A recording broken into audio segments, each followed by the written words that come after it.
Positive expectation. How can you have realistic expectation of other people? Having an open communication style will help communicate, let people know your expectation, then other people will not have to guess what your thoughts, ideas, and opinions are. More about this in chapter 3. Having positive expectation rather than high expectations is what really helps. High expectation lead to specific narrow outcomes. Positive expectation, on the other hand, mean that you are open and flexible about the outcomes of an interaction with someone else. It works by you expecting and actively looking for a positive aspect of the other person. With positive expectation, you are not expecting any particular result of outcome and you are less likely to feel thwarted, resentful, irritated, and so on. Because you are not hanging your expectation on anything or anyone specifically. Instead, your expectation is for an overall positivity. Imagine what would happen if you develop the habit of having a positive expectation for your friends, family, colleagues, and other you encountered. Imagine if, for example, Danielle recognized that her parents actually enjoy indulging Mary, that they didn't resent Mary. If Danielle had positive expectations, she would simply expect Mary to continue providing pleasure for her parent. Try to avoid high expectation and stay in a place of positive expectation with other people. It's a powerful way to change the way you think about difficult people. Beginner's mind. When someone else is being difficult, yet again you probably come to your unusual conclusion. For example, with a critical family member, you may think, here she goes again. She is always like this, critical and demanding. You fall into the same old pattern of responding. The problem is dismissing the other person's behavior in this way undermines their ability to manage the situation. Instead of writing the other person off as difficult, try embracing a concept known as beginner's mind. Having a beginner's mind means that rather than respond to someone in these same old ways from the past, you put aside the belief and the conclusion you came to on previous times and open yourself to new possibilities. For example, suppose you have to spend time with a person you have always found difficult to get on with. Imagine if you met them for the first time in different circumstances, you would know nothing about them, so you would have no preconceived ideas and no expectation. Next time you are with someone else you have always found difficult to deal with, start with a positive expectation rather than respond to them in a way that's based on past history between you. Responding to people in the same old ways keeps you out of the present and living in the past. It doesn't allow you to be aware of any new insight. Beginner's mind, on the other hand, allow you to take a fresh approach. Begin again, change how you respond to other people.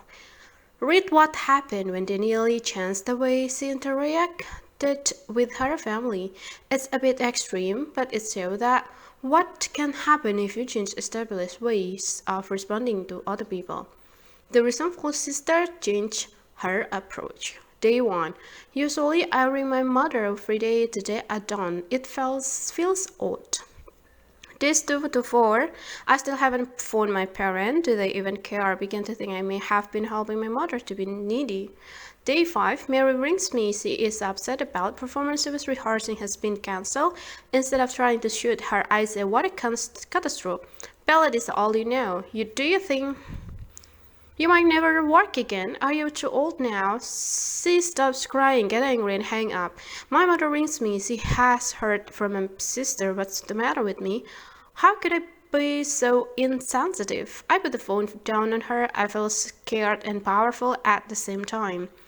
Day 6, I decided not to turn up for Sunday lunch. I don't let them know I'm not coming. I just don't turn up. My father rings me, reasons with me. You are upsetting your mother. I'm sorry, Mom's upset. What about you, Dad? Well, then you rather give lunch a miss and play golf. This is the first two. Asking my father what he thinks. He is thrown. He says, that's not the point, but I can tell it's given him something to think about. Maybe he will rebel too. Day 7, my mother phones. She says, I'm worried about you. Are you okay? I cannot remember her having shown any concern before. I become terrible. Mom says, you don't have to come around every Sunday, you know. I'm a mess. It's quite nice, really. It's easy to get into established pattern of relating out to other people. We construct how we believe we have with each other. A beginner's mind enables you to do things differently. Even a small change may make a big difference. Be careful though. Be prepared for people to get upset, angry, or defensive. Think through the likeliest consequences if you do decide to do things differently and change your behavior. Be consistent. Be prepared to be flexible too, but don't give in. Your personal rights. You know, of course, that you have legal rights. They are what you are entitled to according to the law. Your consumer rights, for example, legally protect you from being stuck with faulty goods. Personal rights are what you perceive to be the correct, just, or appropriate way to be treated. Personal rights are what you believe you are entitled to, and when you stand up for your rights, they can protect you from ill treatment by other people. Your rights are reflected in your value. Your value will inform your rights, and for example, if you value truth, you may feel that you have a right to ask or even demand that others to be honest with you. If you value confidentiality, for example, you probably feel that it is your right to expect other people to be untrustworthy and to keep to themselves information you have given them about yourself. Whatever right can you identify as being important to you? Ask yourself, do I think this right extend to other people? For example, if you value forgiveness, if you think others should forgive you for your mistakes, then hopefully you think it's important to recognize that other people make mistakes too and that you don't need to hold it against them. Identifying a personal right can help you to be clear about your value and expectations. What rights do you feel entitled to? To say what I think and feel, to ask for what I want or need, to make my own choices, to make my own decisions, to change my mind, to make mistakes, to be successful, to stick to my value, to determine my priorities, to say I don't know or I don't understand, to ask for information, to expect privacy, to be independent, to withdraw and not be involved, to say what I think and feel. Do you refuse to have not to be responsible for others' behavior, action, or feeling or problem, to be happy, to expect honesty from others? What rights will you add to this list? Do the right you choose for yourself apply equally to other people? Be aware that someone else's personal right will be based on their experience and expectations, so they may well be different from yours. Values and personal rights are subjective. They are based on your experience and expectation of yourself and others. Only you can stand up for your rights. Other people have a right not to respect your rights. However, when you are more aware of your rights, you will be more able to set limits and feel entitled to defend yourself from exploitation, attack, and hostility. Once you are aware of and take responsibility for your value, right, and expectation, you will be clear about what is and is not important to you, what will you or will not accept, what your limits are, and how flexible you are prepared to be. That's all well and good, you may think, but I don't have the confidence to tell people what I will and won't accept, what my limits are, and how I want to be treated. The role of self-esteem and confidence. This is completely understandable, of course. You need confidence to tell other people what you think and how you want it to be treated, to say what you do or do not want. Confidence is what you believe you can or cannot do. So, in order to deal with difficult people, you need to believe you can deal with them. You have probably noticed that some people find it easily to deal with difficult people. They seem to have no problem in calmly standing up for themselves. They do not let the fear of confrontation silence them. They are prepared to take the consequences of dealing with other difficult people. They don't try to prove anything, but neither do they allow themselves to be mistreated. People who are confident in their ability to deal with other people in a constructive way do not try to control what other people think and say. They are open to other people's views, even when those views are different from their own. Even if a confident person feels anxious about dealing with difficult people, they don't let fear and anxiety paralyze them. They deal with other people and situations despite their fears and worries. They recognize they have to start somewhere, however apprehensive they are. What they have, and you can have too, is courage the quality of mind or spirit that enables you to face difficulty despite your fear and concern. This is where your values, right, and positive expectation can be helpful. They can give you the courage of your convictions and help you to act in accordance with your value. Confidence and courage come through acting as if you are unafraid, and especially when you are. So, how can you be courageous and see yourself as someone who can manage difficult people and situations?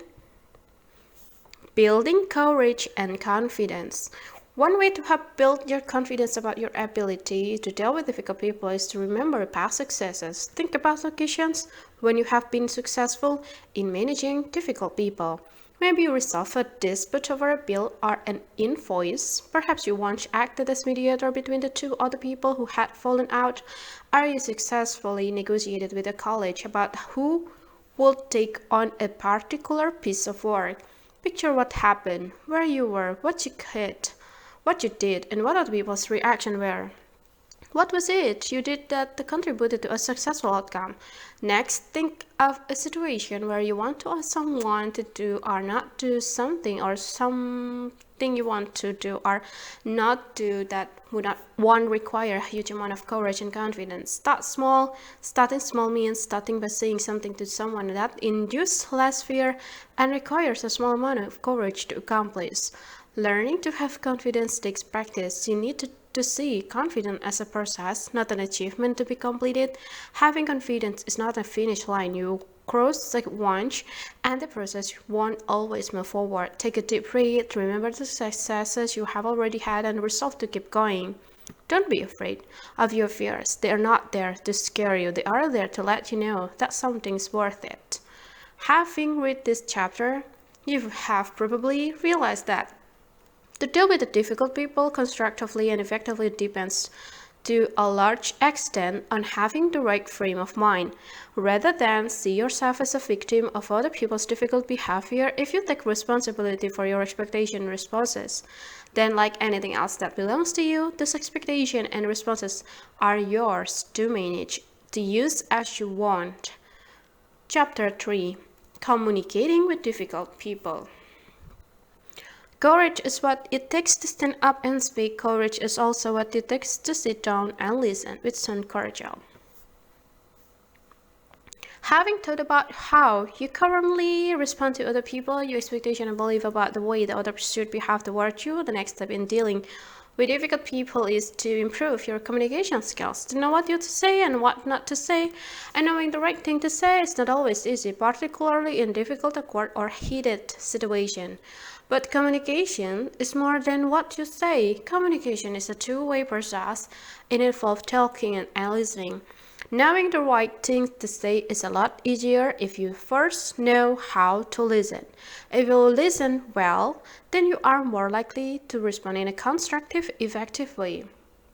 Often, when people talk with each other, they don't really listen. They make assumptions and misinterpret each other, especially if the issue is contentious or complicated. Expectations and assumptions can distort what you think the other person has said. Sometimes you assume that you know what they are going to say next, or you think you won't get your chance to say what you want to, so you interrupt and jump in with your response. Other times you may not understand what the other person is talking about, you are confused. Instead of listening closely, you are a few seconds behind, trying to make sense of what the other person has said. And of course, there are times when it's tempting to tune out, particularly if the other person is moaning and whinging, or is overly hostile and aggressive. Turning out really stops them, and tough. If anything, they will complain or argue more forcefully, because they can tell you are not listening and not taking them seriously. Listening looks simple, but it's not easy.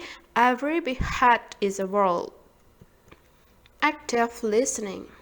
The good news is that there is a simple and effective technique that you can learn. It's called active listening, and it's effective in two ways. First, active listening helps you to be clear about what the other person is saying. Second, because you have a better understanding on the other person's perspective. Active listening helps you to deal with them more effectively. Active listening closes the loop in communication gaps and so minimize the likelihood in communication breakdowns. It is called active listening because you are active in the process of listening. You participate in making an effort to understand what the other person is saying and why they are saying it. It means concentrating on what they are saying, making sense, and being clear about what they really mean. It's a simple technique, but you need practice. Minimal encouragers. The most obvious and natural way that you usually show that you are listening is by using nonverbal communication to acknowledge what someone else is saying, making eye contact, for example, nodding your head in acknowledgement of shaking your head in a disagreement. These little signals are known as minimal encourages. Minimal encourages are simple, direct ways to let the other people or person know you are listening. Sounds the words like yes, yeah. And a little action like a nodding in the appropriate places show that you are listening, with little in the way of interruptions by you. Minimal encourage the other person to talk. When you are dealing with difficult people, the trick is to use minimal encourages calmly and in a neutral way rather than, for example, a sarcastic or angry way. Reflective listening. This is the key skill used in active listening. It shows the extent to which you have understood the other person. Is simply a technique, but it requires you to concentrate and focus. You have to work at it. There are three aspects to reflective listening: repeating, summarizing, and paraphrasing. Repeating. When you are repeating, you are simply saying exactly what the other person has just said. For example, you think that I have been harsh, or you are not calling me stupid. All you are doing is repeating what you have heard to make sure you heard it correctly. This is exactly the same as when someone gives you direction on how to get another part of town or tells you a phone number. You are simply repeating the directions or the numbers back to the other person so that they can confirm you have understood correctly. And just like when you repeat direction or a phone number, you are not required to agree with what the other person has said. You just confirm that you have listened and understood. Summarizing. This involves briefly and concisely summing up what the other person has said. The main point, for example. So you are saying that first Sam was only doing her job, that you think I'm come down too hard on her. Second, she's not said anything to you about it, but you feel that you should defend her. Is that right? Paraphrasing. This is a restatement of what the other person has said as you understood it. For example, I think what you are saying is that I expect too much and that some members of the team are feeling that nothing they do is ever good enough. Is that right? Begin it with a phrase such as, let me see if I understand so far. Am I right in thinking that you have said or you feel or you mean? I think what you are saying is, if you are confused, you could ask, are you saying or are you saying blah blah blah. With both paraphrasing and summarizing, you express in your own words your understanding of what the other person said, and you end by asking, is that what you said? Is that right? Reflecting in this way gives the other person the opportunity to confirm that this is what they have said. It also allows them to refute or clarify what they have said. For example, you could say, it sounds like you are disappointed with me. The other person can pause to think about it. They may then agree that yes, they are disappointed, or no, they are not disappointed. They are actually were very upset. It's worth noting that there are benefits to overstating or understanding on reflection. Either one might cause a person to clarify or reconsider. For example, if you understand the fact that someone felt you didn't listen properly, in order to get them to clarify, you could overstate what they said by saying, you think I always interrupt and I never listen? Is that what you said?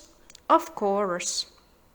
It would be quite odd to summarize or paraphrase what someone said every time they spoke to you. Or the point is, this is a crucial point to listen as if you were going to reflect back whether you do or so or not. This is why reflective listening is so powerful. It focuses your attention, stops you from interrupting, helps you listen and be clear about what the other person is actually saying.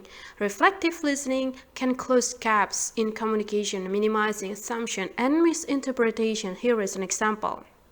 Lee, I haven't got time to rewrite this report. I have already moved on to the next project. You seem to be making out I'm not doing my job properly. It's okay for you. You work from home half the week and your time is more flexible.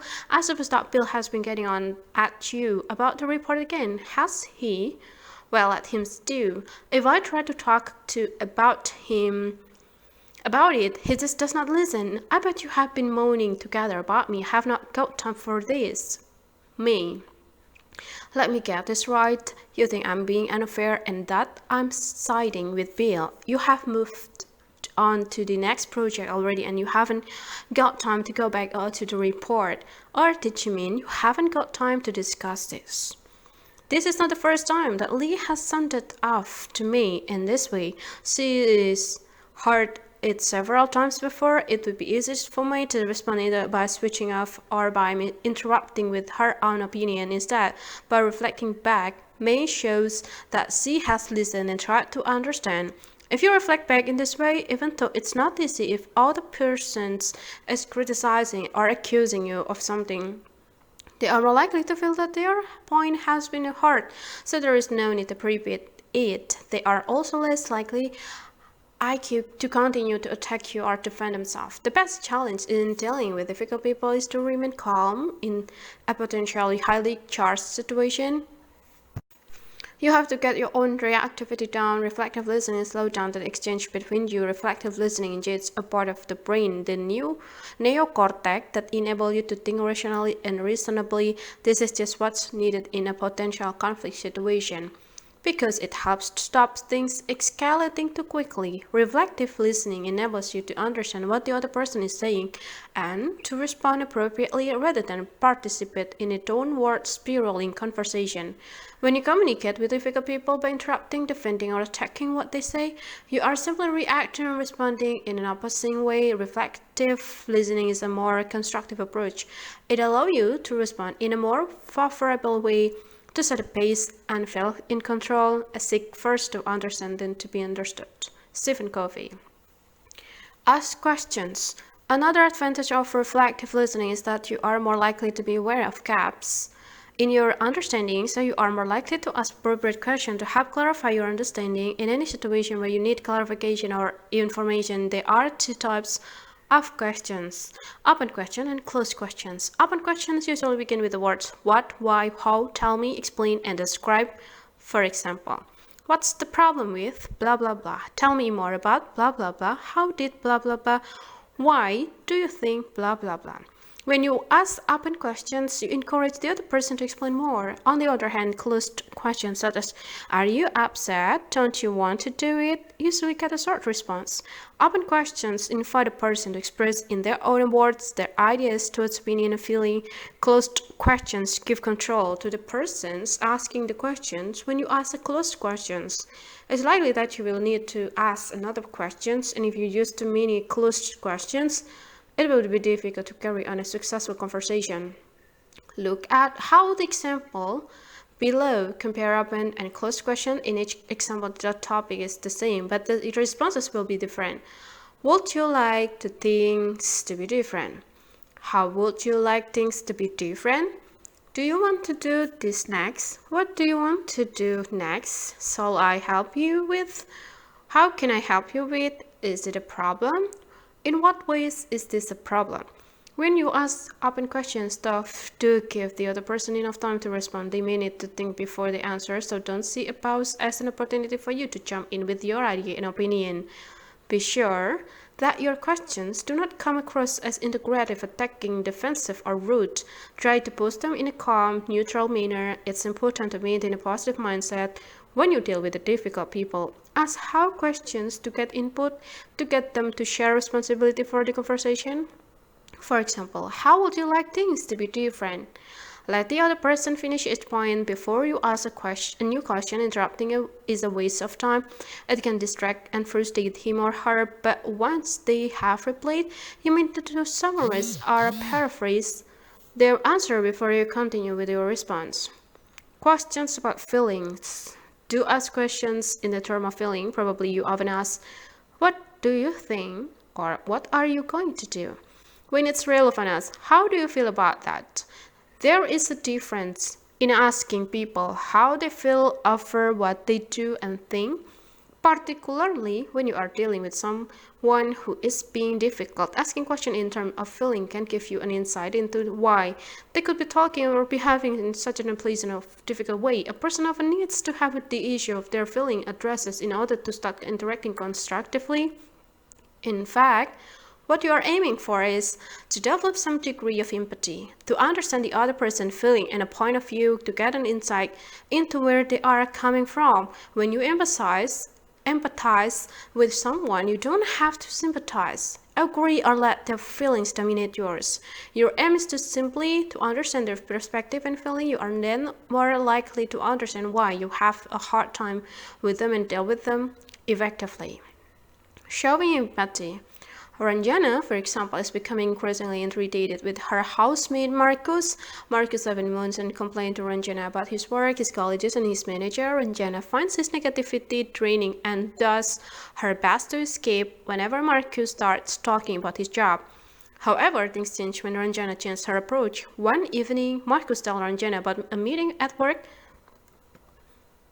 that day where they were told about forthcoming redundancies. Marcus thinks it's almost certain he will be made redundant. Instead of thinking about how she can shut him up or get away, Ranjana uses reflective listening to engage with Marcus. She summarizes what he has said and asks, how do you feel about it? Marcus explained that he feels overwhelmed and uncertain about the future. Ranjana may not have been faced with the redundancy before, but she has experienced what Marcus is feeling. Being overwhelmed and uncertain, her interest and concern reduce the extent of Marcus' negativity. He feels the knowledge and therefore more ready to move on to discussing possible ways forward. Ranjana is surprised at how effective reflective listening can be. So be intentional with your listening. Remember, even if you do not reflect back to the other person's, listen as if you were going to. Successfully managing difficult people requires understanding that their feeling and perspective may differ from your own.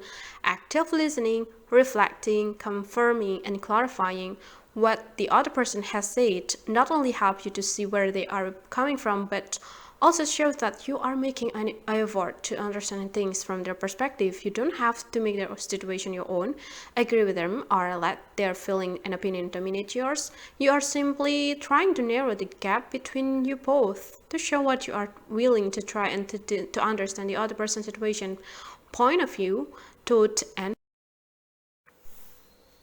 identify and learn from good listeners. Can you think of someone you know who is good at managing difficult people? Do you think they are good listeners? How do they show they have taken on board what the other person is saying? What questions do they ask? Practice active listening. Becoming a good listener takes time, patience, and concentration. It also takes practice, but you don't need to wait for a difficult person or situation to practice active listening. You can practice it with a friend. Here is how. One of your talks was 2 minutes, on one of the subjects listed below. When the speaker has finished speaking, the listener can reflect back what he or she thinks the speaker said and how they felt. A TV show or personality that irritates and annoys you, a time when you were disappointed, like you didn't get a job, house, flat, or football score you wanted, the worst job or holiday you ever had, a time when a friend let you down. Nonverbal communication. There is a lot to begin by developing your listening skill. It will help you to improve your understanding of others' people's behavior, motivations, and point of view. But it's not just what the person says. The verbal communication that tells you what they are saying and what they are coming from. What a person does not say, they're not. Verbal communication can give you a real insight into what's going on.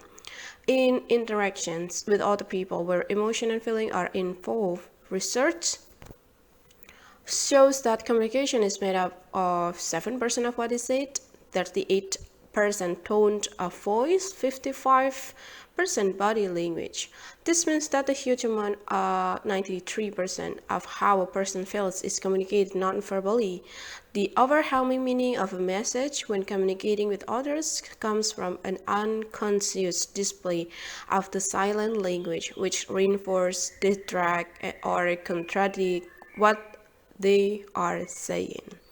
Often, what someone is feeling just by looking at their face. You don't need them to explain in words. If they are experiencing one of the basic emotions like surprise, anger, joy, disgust, fear, or sadness, but it's not just facial expression that can clue you into how someone else is feeling. Other nonverbal communication signals, a person's gesture, picture, posture, eye contact can tell you a lot about their feeling, intention, and motivation. Interestingly, when communication is difficult, our body language becomes more pronounced. It does not take you long to notice that someone is angry if they are using short, sharp gesture. You can also tell that someone is anxious if they are fiddling and twiddling.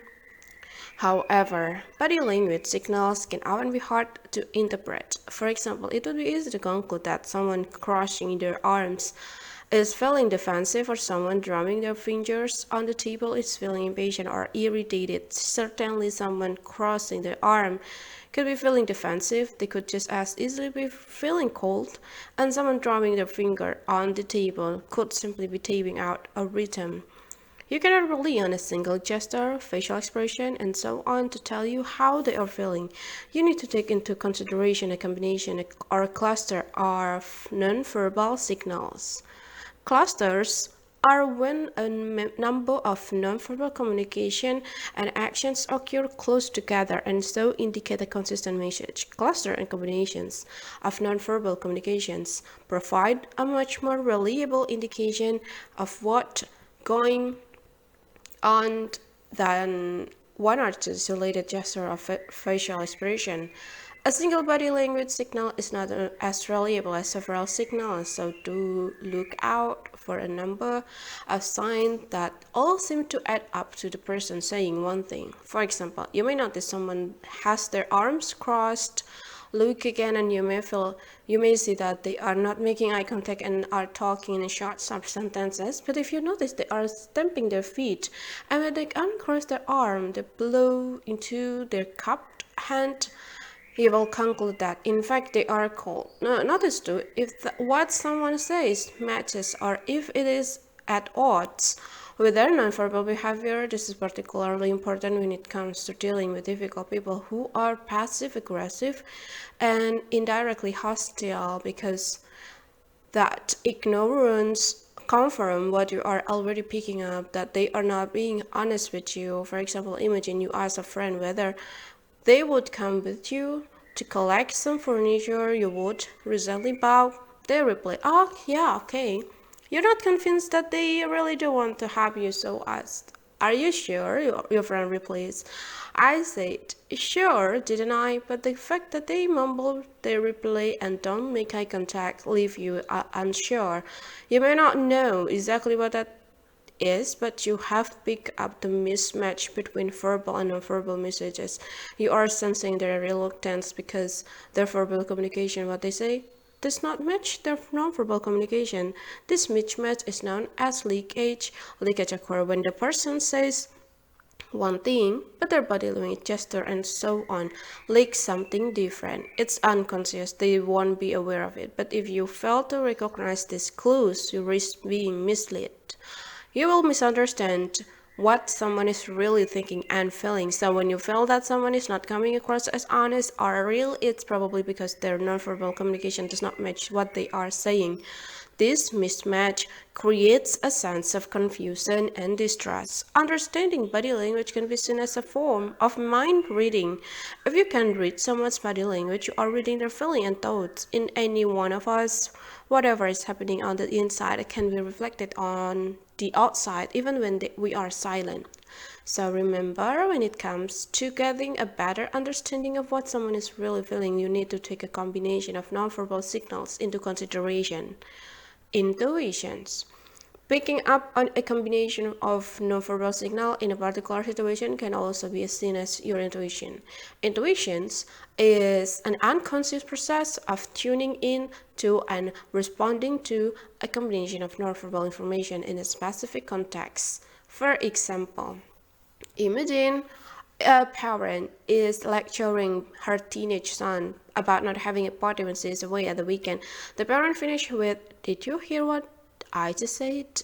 If her son family replies, "Of course I did. I told you already. I'm going to Luke's house for the night." I could it could put the parent on her guard. Why? Because when someone is being dishonest, they may overcompensate and the pitch and the volume of their voice will rise. Combined with the lack of eye contact and cross-arm as her replay, the parent intuitively does not trust her son. When people are lying, they may rehearse the words they use but not their body language. So when their body language says something different from the word, you know you are not getting the whole truth. Look for the bigger picture as well as the detail. Then if you are in a situation where you don't believe what someone is saying, when it does not ring true or feel right, you will know it's because that particular combination of verbal, nonverbal, and contextual cues does not add up. Learn to read other people. You can practice reading other people, turn off the sounds on your TV, watch people being interviewed on the news, observe people interacting in drama in a soaps opera, be aware of the nonverbal communication, the gesture, facial expression, tone of voice, and so on. What conclusion do you draw from a particular combination of nonverbal communication? Look for a combination that supports your assumption. If you decided that, for example, someone looks defensive as yourself, why you think that? Is it because you have a glaring stare, because their shoulders are hunched up? Practicing reading other people and situations will help you to notice subtle cues during your own difficulty changes in conversation, so you can react to situation more tactfully and effectively. When you are waiting at the bus stop or queuing in the supermarket, use the time to do a bit of people watching. Observe people on the bus, train, or in a cafe and watch how they act and react to other people. When you watch others, try to guess what they are saying or get a sense of what is going on between them. Are they relaxed, anxious, irritated? What does the way they hold themselves say about them? What about the way they talk? Does everything match up? Speak fluent body language. What about your own body language? Does it help or hinder in a difficult situation? Mostly you are probably unaware of how much you are conveying non-verbally, but even if you are silent, you are still communicating through your posture and facial expressions. Often you can exaggerate a difficult situation without realizing it. Your body language and the tone of voice can exaggerate, understate, or contradict what you say. You may, for example, say sorry, but you don't, and body language could be communicating your frustration and annoyance. Other people draw conclusions about your attitude, and when faced with mixed message, either they focus on your nonverbal messages or your mixed messages, create confusion and distrust in the other person. So aim to avoid sending mixed messages. Make your word, gestures, facial expression, and tone match. There is no need to adopt a range of poses, gesture, expression that feels strange or unnatural to you. When you are dealing with a difficult person, you simply need to adopt a couple of confident-looking gesture or expression, and the rest of your body and mind will match up. If you want to feel more capable and confident, and not just appear confident but genuinely feel confident, simply choose to do just 2 or 3 of these actions. Stand or sit straight, keep your head level, relax your shoulders, spread your weight evenly on both legs. When you are sitting, keep your elbow on the arms of your chair. And make appropriate eye contact, lower the pitch of your voice, speak more slowly, speak more quietly. You cannot control every aspect of your nonverbal communication. In fact, the harder you try, the more unnatural you will appear. But if you can just use 1 or 2 of those things consistently, your thoughts, feeling, and the rest of your behavior will follow. It's a dynamic process where small changes in how you use your body can add up to a big change in how you feel, how you come across, and how you deal with a difficult person. Which 2 nonverbal behaviors would you feel comfortable using? Just 2 hour practice using them in a variety of situations. Taking to difficult people. Talking to a difficult people Understanding and managing difficult people is not just about listening to them and knowing the right questions to ask. Situations like telling someone you are upset or angry with them, that you are not going to be treated badly by them, or that their negativity is draining you, all require that you know when and how to say so in honest and appropriate ways. In the next chapter, we'll look at how assertive communication and behavior can help you do this. Chapter 4, Standing Up to Difficult People. It takes a great deal of bravery to stand up to our enemies, but just as much to stand up to our friends. J.K. Rowling. A demanding colleague who coerces you into doing things their way, a critical family member, your hostile teenager, or annoying neighbor, whoever they are and however they are being difficult, you will know that there is a number of ways that you can respond, and those ways are not always helpful. Maybe you find it difficult to express yourself calmly, or perhaps it's not easy to be open and honest. What to do? Learn to be more assertive. When you are more assertive, you'll be able to respond to other people without blaming, attacking, or shrinking. Assertiveness involves being able to say what you think and feel, need and want. You are able to stand up for yourself even if you feel anxious about doing so. You do not allow others to manipulate or undermine you. You assert your right, but you also take into consideration the right feeling and belief of other people. In fact, when you are assertive, you encourage others to be open and honest about their views, feelings, and needs. This helps both you and the person you are talking to develop understanding, trust, and cooperation. Being assertive involves initiations and action. It involves the ability to act with firmness and commitment, but also to be open to negotiation and compromise. You have a choice about how to respond to others. No one makes you do something or feel a particular way, and even if other people resent your determination and persistence, you are able to manage it. You know that dealing with the difficult people does not involve one of you being the winner and the other the loser. How to be assertive.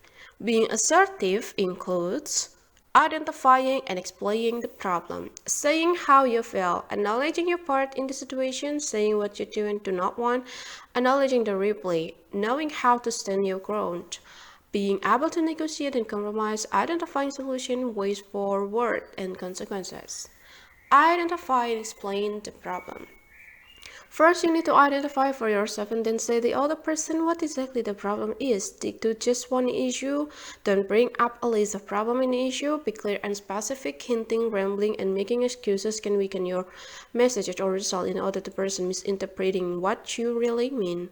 When you want to confront someone about an issue, you can start by saying, I would like to talk with you about blah blah blah, what happened or happened when.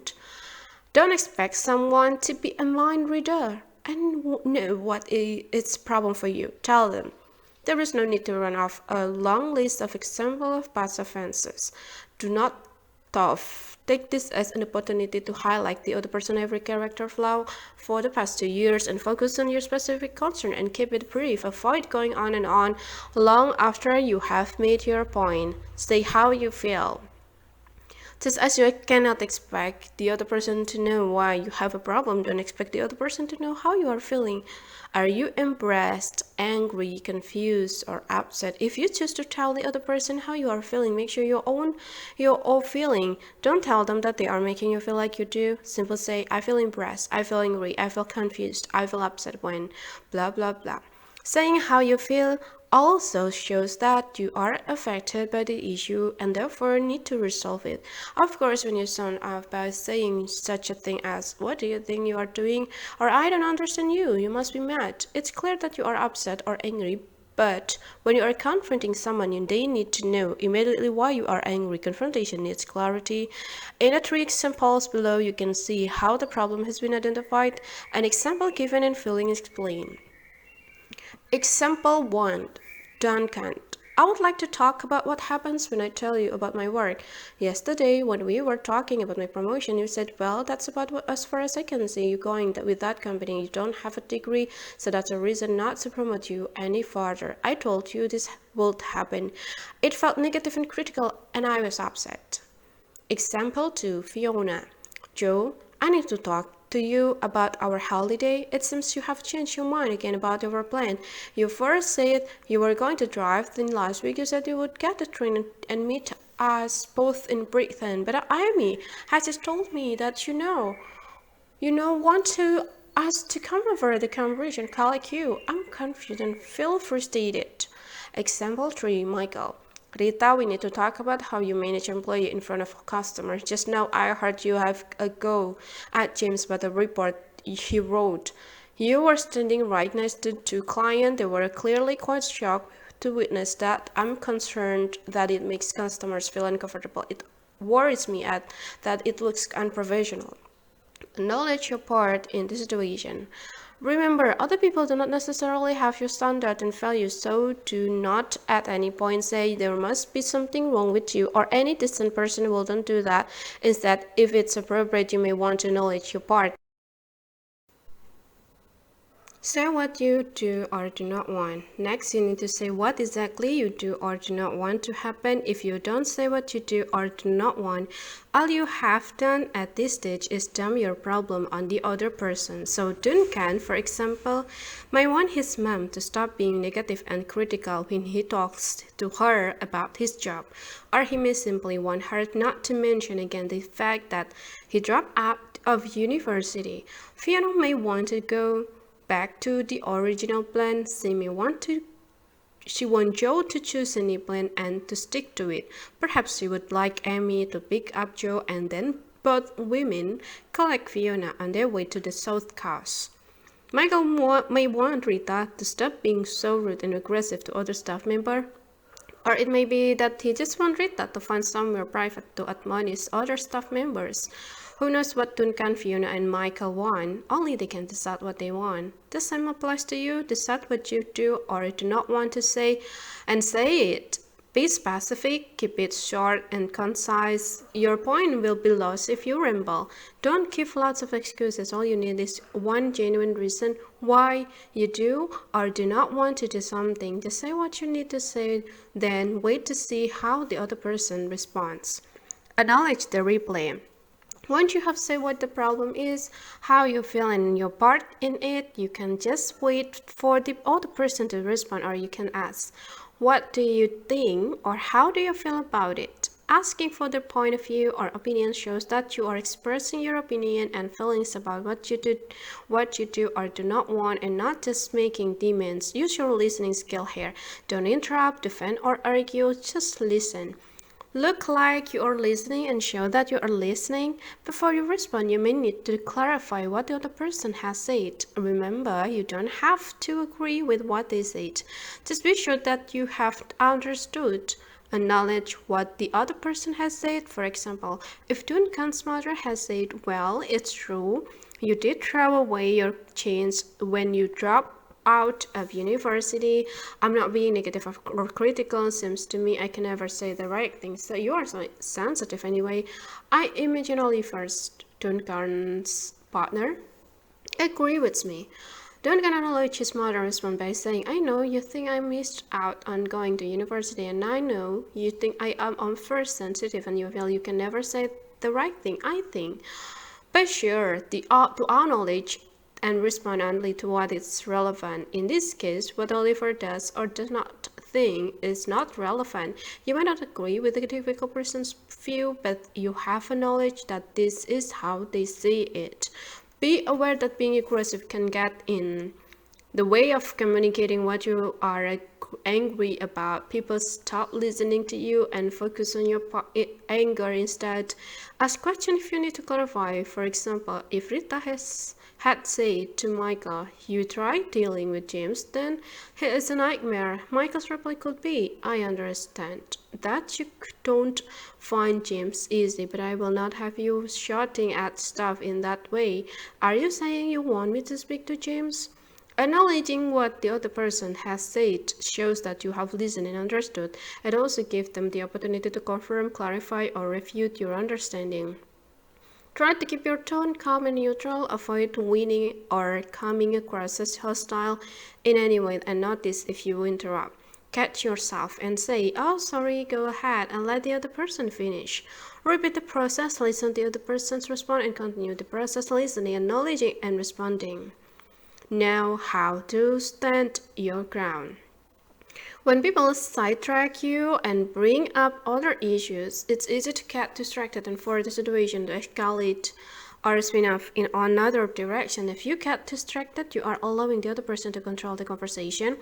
If the other person does not seem to be listening to or tries to sidetrack you, you can avoid being distracted by sticking to your point. Repeat it calmly until you feel that you are being heard.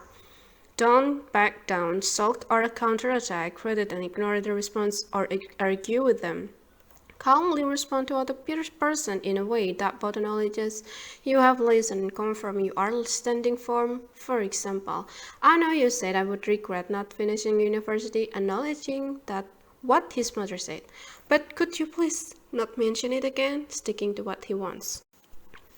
"I know you think I am making a fuss," acknowledging what Joe said, "but could you just stick to this plan now and not change your mind again?" Sticking to what she wants.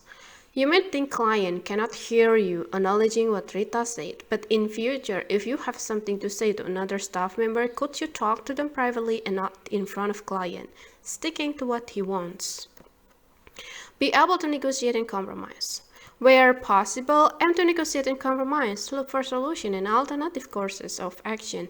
For example, Duncan could suggest, "How about I try not to talk about my work so often, and when I do, you be a bit more positive. With the changing travel arrangement, is there anything I can do that could help you make a definite plan?"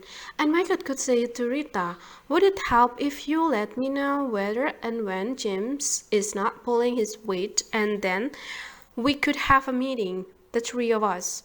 Find common ground for a solution. Try to offer an alternative that works for you and benefits the other person as well." Being prepared to negotiate means that you each recognize that any decision or outcomes have been reached as a result of each of you stating your views and feeling.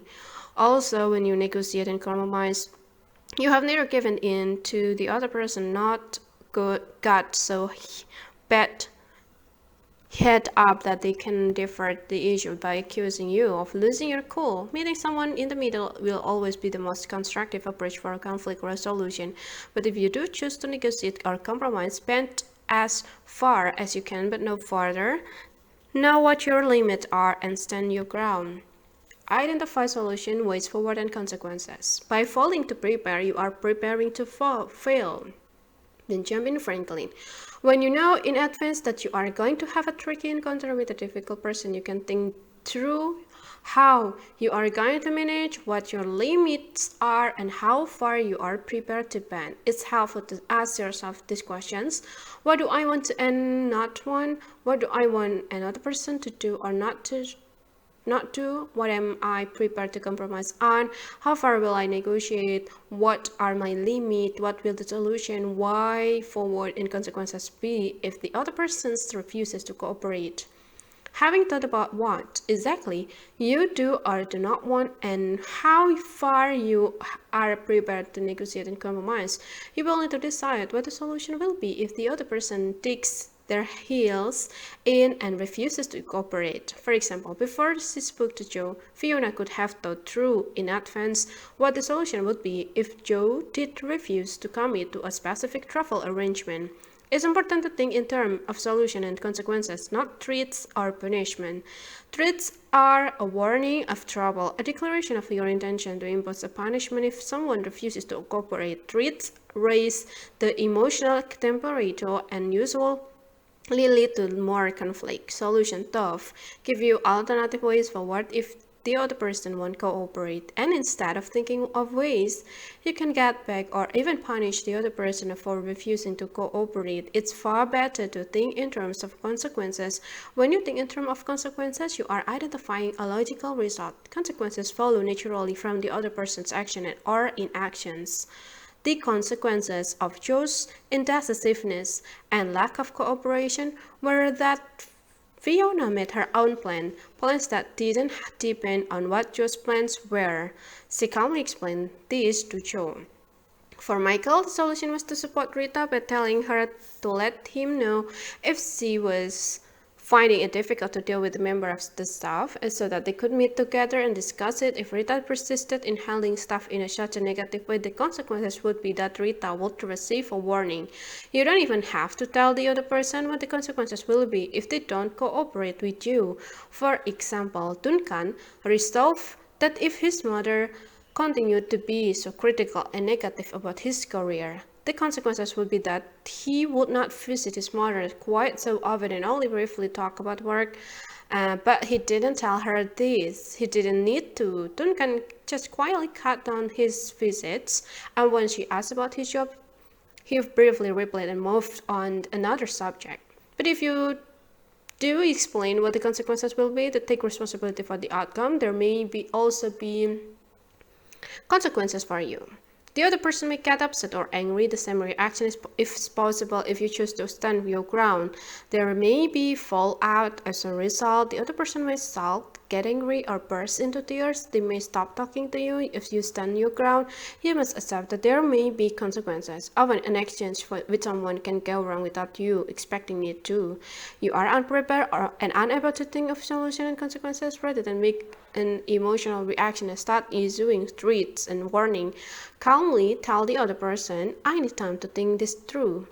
Thinking in terms of solution and consequences is a powerful way to deal with difficult people because you inject the reasonable side of your brain rather than the emotional, impulsive part of your brain. Threats and punishment are usually the result of heightened emotions, and when you are reacting in an emotional way, it's difficult to think clearly, to be reasonable and rational.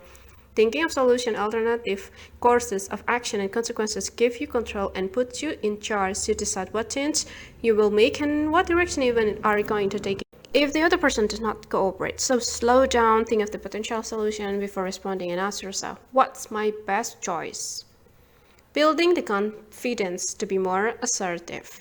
Now that you have learned the key technique of what's involved in being assertive, we move on to the other things that will help you to apply this technique and be more assertive.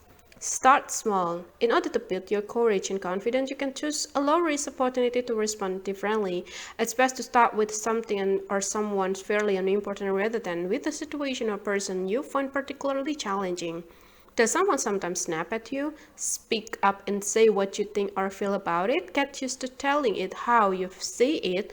Don't just automatically spring or snap back. Calmly say, I wish you wouldn't snap at me. If they respond with, I didn't snap at you, simply respond by saying, okay.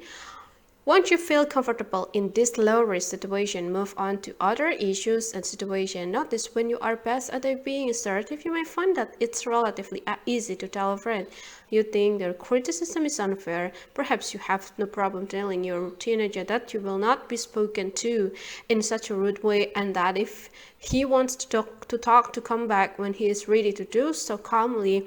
In tougher situation with a hostile colleague of your demanding mother-in-law, for example, think to yourself, what would I say if this were one of my friends or my teenager talking to me like this? For example, if your teenager shouted at you in front of others, what would you say or do? Can you replicate that response with your colleagues? Where and when, time and place. When you want to say something to someone who is probably going to be difficult, think whether you have to say something immediately or do you need to wait until you are feeling calm and confident and the other person is more receptive. It may not be appropriate to respond to someone else immediately, for example, in front of the other people. Or if one of you is very angry. In fact, when someone is angry, it's easy for them to become irrational and unreasonable because the anger has overwhelmed the logical part of their brain. If either or both of you are very angry, you are both simply communicating with your emotions. It's also harder to communicate clearly and effectively if you are stressed, tired, or unwell. Sometimes it can be helpful to let people know how you are feeling and perhaps to postpone a difficult discussion until a better time. Although you may have to wait for an appropriate time and place, don't let things build up to such an extent that they just get worse. Tackle it as soon as possible. When you ignore difficult people, nothing will change. But when you refuse to indulge their behavior, you encourage them to behave differently, at least with you. Take responsibility for your opinions. Start with I and not you. A surefire way to get someone on the defensive is to start the sentence with the word you. You always blah blah blah. You never blah blah blah. You should blah blah blah. A sentence that starts with the word you is probably going to involve an accusation against the other person that will alert them to become defensive. I statement, on the other hand, will give the other person less to challenge. They can argue with you if you say you always let me down, but are not with I always feel let down. If you tell someone I feel let down, they cannot actually argue with how you feel, even if they think you shouldn't feel like that. I statements such as I feel blah blah blah, I think blah blah blah, and I would like blah blah blah show that you are taking responsibility for your own feeling. If you were to say you make me feel blah blah blah, you are blaming the other person, making them responsible for how you feel. Blaming someone else is not going to solve the problem. So take ownership of what you have to say and take responsibility for your think or feel, and sentence that begin with I show that this is your perspective. For example, instead of saying you really should blah blah blah, you could say I think it would be best if you blah blah blah. And instead of saying you are wrong, you could say, I don't agree with you, or I don't think that's right. You can also put it in this way. When you blah blah blah, I feel blah blah blah. When you disagree, try to say without putting down the other person's point of view and suggesting that someone is wrong or bad or should do something will create resentment and resistance rather than understanding and cooperation. Basic assertions and useful opening phrases. All of the statements below are basic assertions, short statements that communicate a quick no or yes to the other persons. I have decided that, blah blah blah, I need you to. I won't accept that. I don't think that it was fair. I refuse to listen. I refuse to be talked to like that. I don't understand. Can you explain? Can you tell me more? I'm not sure what you mean. I don't have an answer to that. I'm not sure. That does not work for me. That's not what I want. I don't agree. I don't want to be involved. I would rather not say. I would not to do in this way. I want to do in it like this. No, I'm not comfortable with that. I'm not going to discuss it if you are going to speak to me like that or shout at me. I think it would be better to discuss this another time. Say, I want or I have decided not to, rather than I cannot or I shouldn't. Saying I cannot or I shouldn't implies that something is stopping you from doing something. Saying I want or I have decided not to emphasizes that you have chosen not to do something. A choice has been made. Actively use the word no when declining rather than I don't really want to or I don't really think that. Make sure your nonverbal gesture, facial expression, and tone of voice reflect and support what you say.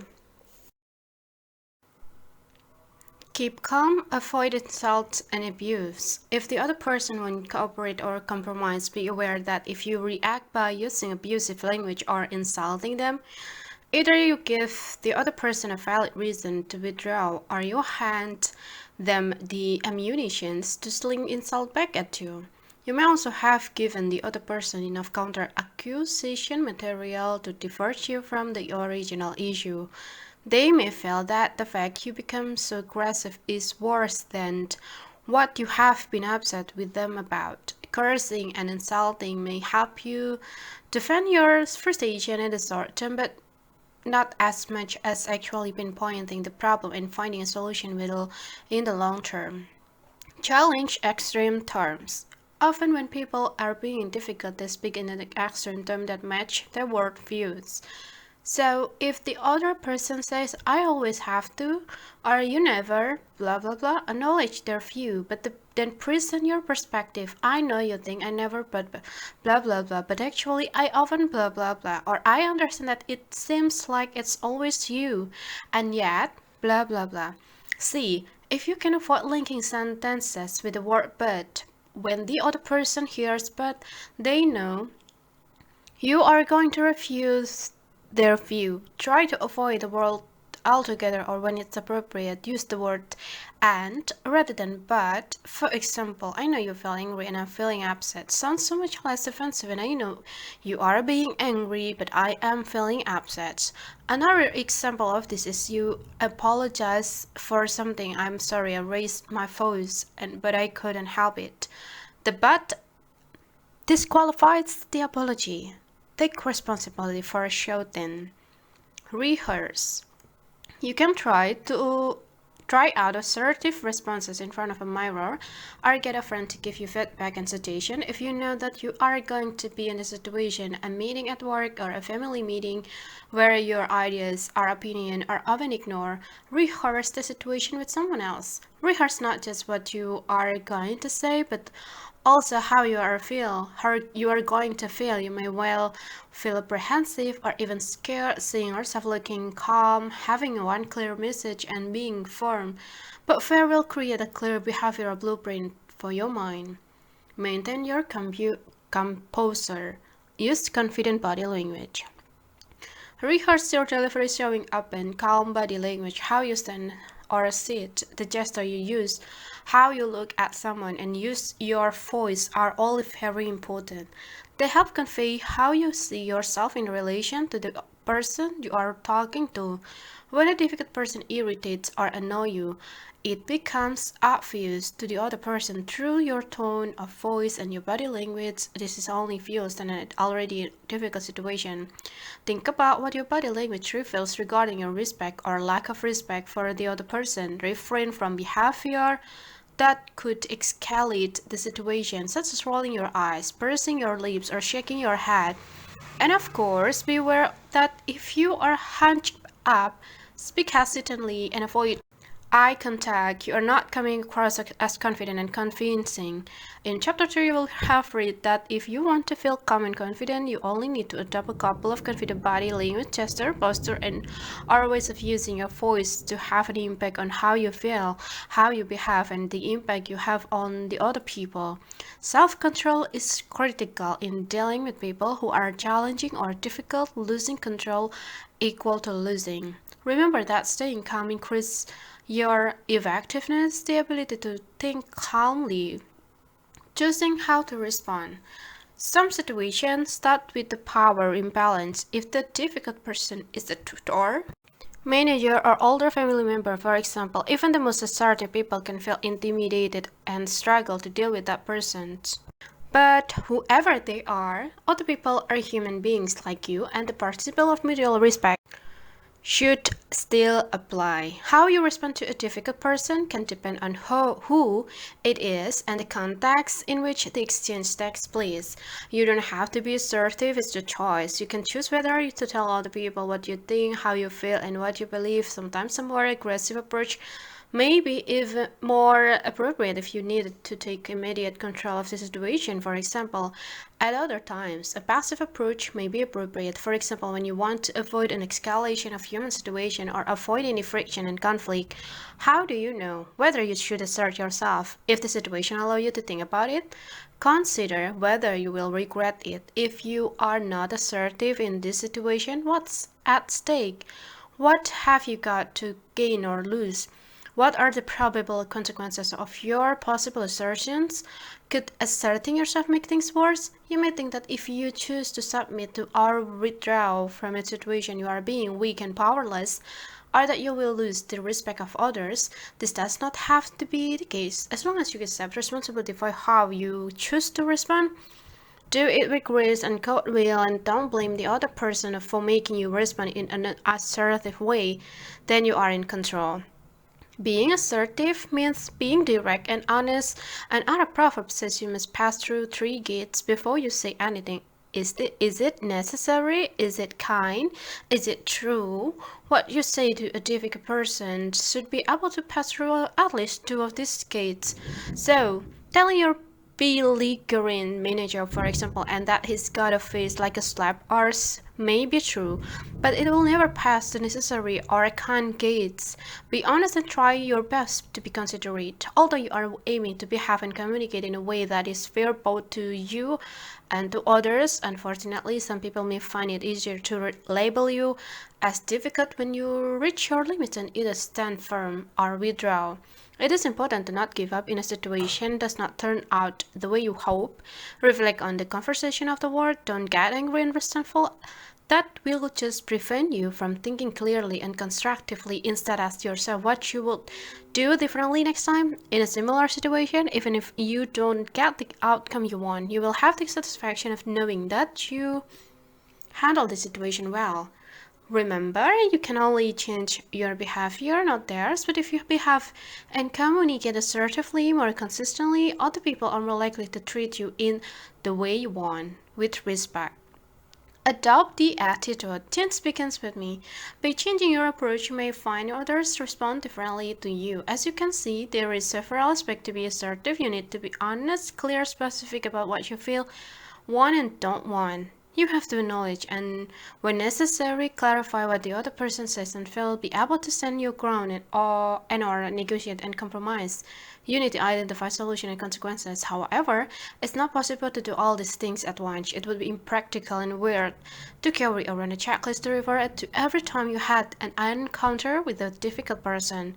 You have got to start somewhere, tough. Set yourself up to succeed by choosing just one or two aspects of assertiveness to focus on using with someone else. For example, the next time you are dealing with a difficult person, you could choose to just focus on listening, to acknowledging what the other person says, or you may decide to make sure you say how you feel and start statements with I and not you. In part two, you can see how in a range different scenarios people have used this different assertive strategy and technique to deal with a range of difficult people. Part 2, putting it into practice. Chapter 5, dealing with direct hostility. Who does not encounter difficult, hostile people every now and again, whether it's someone in your family, at work, or out in public? Openly hostile people are confrontational, obnoxious, and intimidating. An encounter with an openly hostile person can leave you feeling upset, powerless, and angry.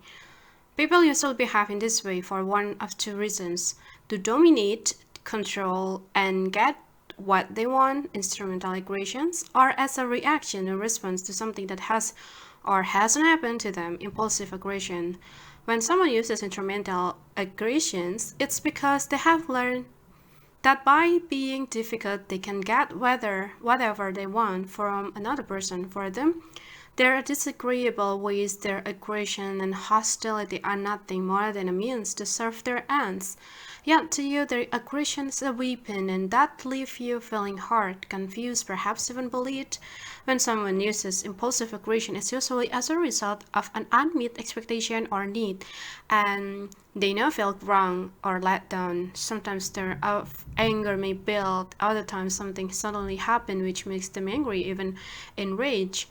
Whether someone is using instrumental aggression or is impulsively aggressive, the situational in this chapter are examples of both. It can be difficult to manage your own feeling.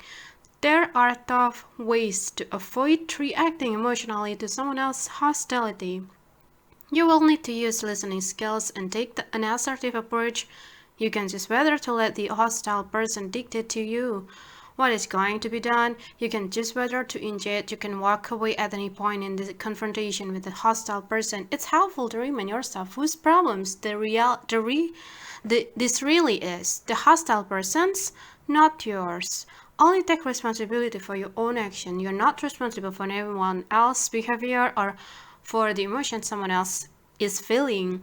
You are not to blame if they choose to be angry or upset with you, someone, or something else. They need to manage their own feeling and reaction. With aggressive people, you must send a clear signal that you are strong and capable. Anything less is an invitation for further attack.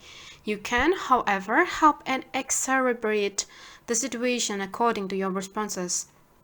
If you step up boldly, you send out a quite different message. One of the confidence, remember to use assertive body language. You may not be feeling very confident, but you will certainly look it. Remind yourself to use just 2 or 3 confident actions. Stand or sit straight, keep your head level, relax your shoulders, spread your weight evenly on both legs.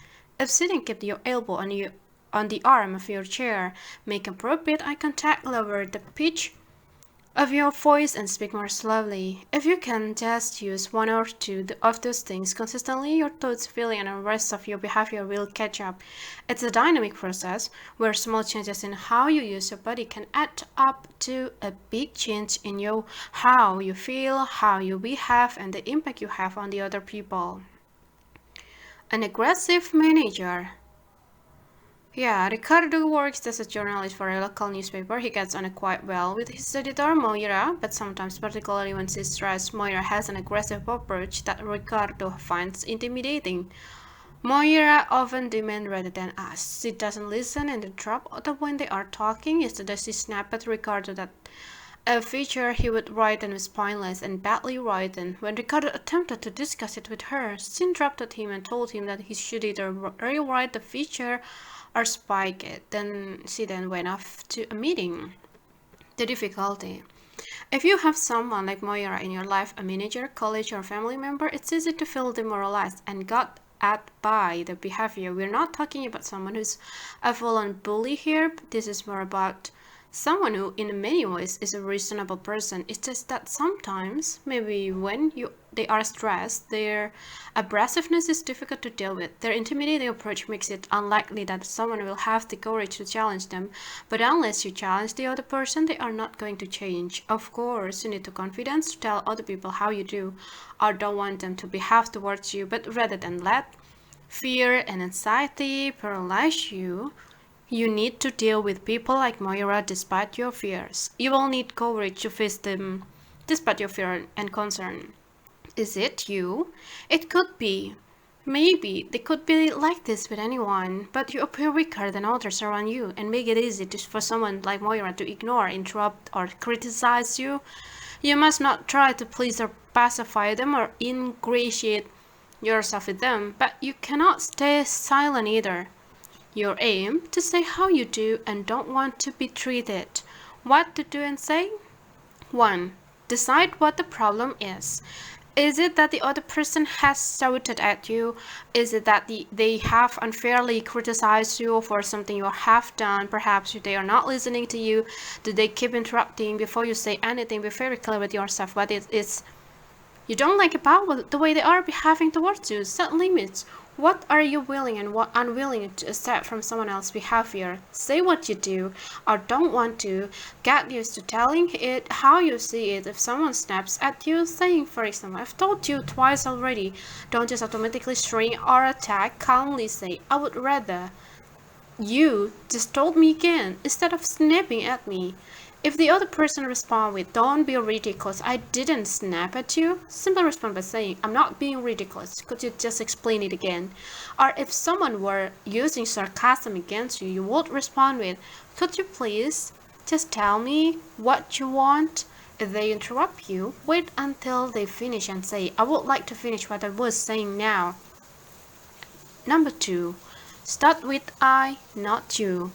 A surefire way to get someone on the defensive is to start a sentence with the word you. You always interrupt, you never listen. A sentence that starts with the word you is probably going to involve an accusation against the other person that will alert them to become a defensive. Blaming someone else is not going to solve the problem, so take responsibility for what you think or feel. Avoid insults. Say how you feel and what you do or don't want without putting the other person down. Suggesting that someone is mad or bad will only provoke derision and resistance. 3. Choose where and when. Time and place.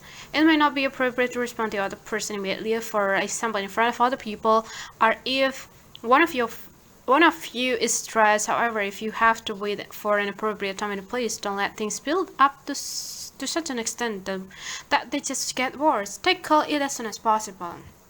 4.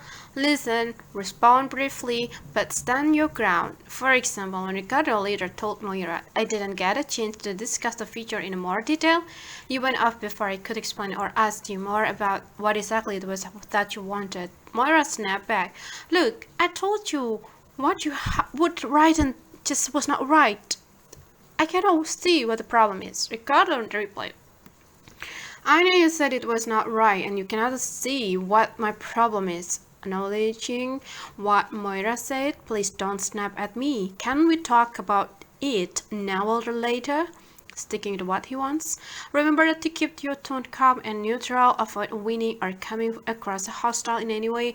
You might not get what you want every time, but don't let that deter you. If you consistently respond to someone in this assertive way, then more than likely the message will get through. Angry customer or client. Paul works on the reception desk of an adult education center. Last week he was faced with an angry student, Veronica. She told Paul that she would recently enroll online on 2 courses, a French courses and an IT courses. When Veronica arrived for the French course, Paul's college could find no record of her enrollment. The course was now full, and Veronica would not be able to join it. Veronica was disappointed. The following week, Veronica arrived for the IT course only to discover that it was cancelled. There were not enough students to run the course. Paul's college had failed to let Veronica know in the good time. Veronica was now angry, telling Paul that the adult education center was useless. She demanded no, that what Paul was going to do to rectify the situation. The difficulty. When someone is angry, the anger has overtaken the reasonable part of their mind. It's easy for them to become unreasonable and illogical. Their ability to think in a calm, reasonable way has been switched off, so it's as if you are communicating with the emotion, not the person. In this situation, you cannot tell the person to go away and come back when they are feeling calmer. You will probably have to deal with it there and then. Is it you? No, unless you are the one responsible for the mistake. Even then, you cannot be responsible for how someone else feels, just as no one can make you feel a certain way. You also cannot be responsible for how they respond. Your aim to listen to and acknowledge the other person's situation and feelings and offer a solution. What to do and say. Use reflective listening. Reflective listening can diffuse such a situation like this. It helps the other person see that their feeling and point of view are being taken seriously. Reflective listening also helps you to manage the exchange. An angry person needs to let it all out, so don't say anything until they have finished. Don't interrupt, defend yourself, or disagree. If you do, you are just adding fuel to the fire. Once they have finished speaking, acknowledge what they have said. Here is how Paul handled it. Veronica. This is ridiculous. First, you don't have my enrollment, then when you do have my enrollment details, no one contact me to let me know the course is cancelled. I have been let down twice. I could have signed up for the French class at another college, but I have probably missed the closing day for that now. No one here seems to know what they are doing. What are you going to do about it? You are useless. Paul, I understand that you are very disappointed that we have let you down, acknowledging what was said and how she feels. I'm sorry this has happened. What I suggest. Interrupting Paul. Yes, I'm very disappointed. I feel very let down. So what are you going to do about it? What I was going to say was that I could see what are the days we have a French class that might suit you, or interrupting again. I can only do Monday and Friday morning. Okay, you are only free on those 2 mornings. Acknowledging what Veronica said, if we don't have anything on a Friday, I can phone the college on the other side of town and see what they have on a Monday or Friday. By using reflective listening in the same way that Paul has, you avoid being drawn into argument and remain focused on the issue in hand by responding only to what is relevant and what you can or should deal with. The conversation continued. Veronica. Then what about the IT class? I really need to get some IT skills and I was relying on getting on this course to help me. My friend Jamal has done the course. He said the tutor is really good and I enrolled online. What happened there? Why was not my registration processed? Okay, so want to get onto an IT class. There is a great to hear that someone else has recommended the course to you. Acknowledging, let me sort out the French class first and we can move on to looking into IT class. I'm not sure why your online enrollment failed. Acknowledging, if you enroll online in future, do make sure you receive a confirmation email. If you don't, you can phone us to check, offering a solution. 2. Negotiation and offer compromises. Where possible, aim to negotiate and offer a compromise solution and alternative course of action. Paul has done this, although it's difficult with someone who is rude. To refrain from making judgment, Paul, for example, did not say you should have realized you didn't have a place when you didn't get a confirmation email. Anyone will know that. Instead, he phrased it in a more helpful way, saying, if you enroll online in future, to make sure you receive a confirmation email. If you don't, you can phone us to check. It's not the easiest approach, but responding to our rudeness with a pleasant neutral attitude can help diffuse the situation and give the other person a way to back down with grace. Being respectful and kind also help you feel less stressed when you are faced with someone who is difficult to deal with. Angry teenager. Mo's son, Jack, is 13 in recent months. Mo has battled with Jack about a variety of things, which ended up with Jack flying off the handle, shouting and swearing at Mo. Yesterday, he had the following exchange with Jack. I got a text from your history teacher, but didn't you do your homework? I just didn't. I'm fucking pissed off with the teacher. Don't you dare talk like that. Why not? You swear to. I'm warning you, you would better change your attitude and go and clean up your room. As Jack stormed off to his room, Mo says he is going to remove Jack's Xbox from his room. He says, I warned you, this would happen if you didn't do your homework again. Jack complained loudly and emotionally about how unfair Mo is. Before he slammed his bedroom door, Mo heard him mumble under his breath, stupid bastard. The difficulty. It's disturbing and upsetting when your young son or daughter turns into someone who is openly hostile. If your teenager's behavior and your reaction are well established, it won't be easy to break the cycle, but don't let this put off you. Rather than saying things in terms of me versus you can use a beginner's mind. You can try a new, more constructive approach. It's never too late. Is it you? Yes, it is you. You are the parent and you are the adult. It's your job to take control. You don't have to put up with the swearing, but be careful how you react because your response can either improve or weaken your relationship. Being too lenient could lead to some behavior. Be too strict, tough, and your teenager could feel that they cannot express themselves, which will lead to a communication shutdown.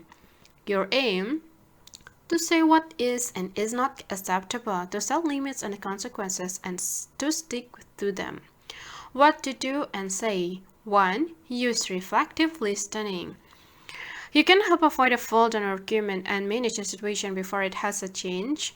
To get out of hand by using reflective listening, it will help you to slow the situation down. Here is how Mo could start to handle the exchange. Mo, I have received a text from your history teacher. Why didn't you do your homework? I just didn't. I'm fucking pissed off with the teacher. You may feel strongly about your teacher, acknowledging what Jack said, but can you tell me why you didn't do your homework? Because I just didn't, alright? Fine, I can say you are angry, acknowledging Jack's feeling. Let's talk about it later. No, I'm not going to fucking talk about it later. At this point, saying anything more is likely to escalate the situation. When one or both of you are angry, the anger will overtake the rational, reasonable part of your mind, and it's easy to become unreasonable and illogical.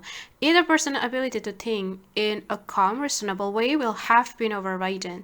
Here, Jack is already angry. Mo must keep his reaction as mild as possible. Yelling, making threats, or shouting, "How dare you, I'm your father," will only make things worse. 2. Choose the right time to discuss the situation. Later, when you are feeling calm and your teenager is likely to be more receptive, you need to talk, negotiate, be clever about it. If your teenager asks you for something and leave to lend them some money and the teacher says sure, but first we need to talk about blah blah blah. You may feel that rather than risk a row, it's easier to let it go, but if you ignore the situation, nothing will change. It may even get worse. You need to have a problem-solving conversation. 3. Decide what it is that you do and don't want. Set a limit. You need to be clear about what is and is not acceptable to you. By all means, let your teenager blow off steam and express their anger and frustration, but you must set limit about swearing and abusive language. You may feel that any swearing is completely unacceptable or that's okay. In certain circumstances, either way, be aware that there is a difference between swearing in general and swearing at someone. Swearing in general is using extreme language and expletive in frustrations or to emphasize something. Swearing at someone, calling their names is a verbal abuse. It's an aggressive attack directed at the person. So I'm fucking pissed off with that teacher. Is swearing in general. When he mumbled, "stupid bastard," Jack was being verbally abusive. There is no excuse for abuse of any kind. It's not just disturbing, it's damaging. If you swear in a general or at your kids or partner, you must take responsibility and think about how you justify or change your behavior. 4. Start with I, not you. A sentence that starts with the word you is probably going to involve an accusation against the other person that will alert them to become defensive. In contrast, I statement will give him or her less to challenge. The other person can argue with you if you say you are out of order, blah blah blah, but not with "I feel upset," blah blah blah. Make sure you own your feelings. Do not tell someone that they are making you feel like you do. Simply say, "I feel impressed, I feel angry, I feel upset of when blah blah blah." This also shows that you are affected by the issues and therefore need to resolve it. 5. Be prepared, identify consequences. Although Mo will stop swearing in general, B understandably gets upset if Jack is abusive toward him. It's important to calmly think of consequences before you approach someone about their hostile behavior. Remember to think in terms of solution and consequences, not threats and punishment. Threats and punishment usually lead to more conflict. Solution and consequences tough. Give your answer and way forward. Mo decided that the solution to Jack's verbal abuse was to tell him how he felt about it, upset, and what he wanted for Jack to stop swearing at him, and what the consequences would be if he didn't comply. Mo said that if he swore at him and called him names, then he wouldn't do whatever it was. Then he next asked from Mo give Jack a lift to his friend's house that evening, for example. However, one thing is crucial: whatever consequences you decide on, you have to stand firm and carry out those consequences. Let your teenager know there will be consequences if he or she cross the line. Let them know ahead of time so they won't be caught by surprise when you impose those consequences. Most importantly, follow through. Being consistent and sticking to what you say is the only way to show you mean business. Of course, there may be fallout as a result. They might start, get angry, or burst into tears. They may stop talking to you if you stand your ground. You must accept that there may be consequences. Do not tough. Let that be a reason for you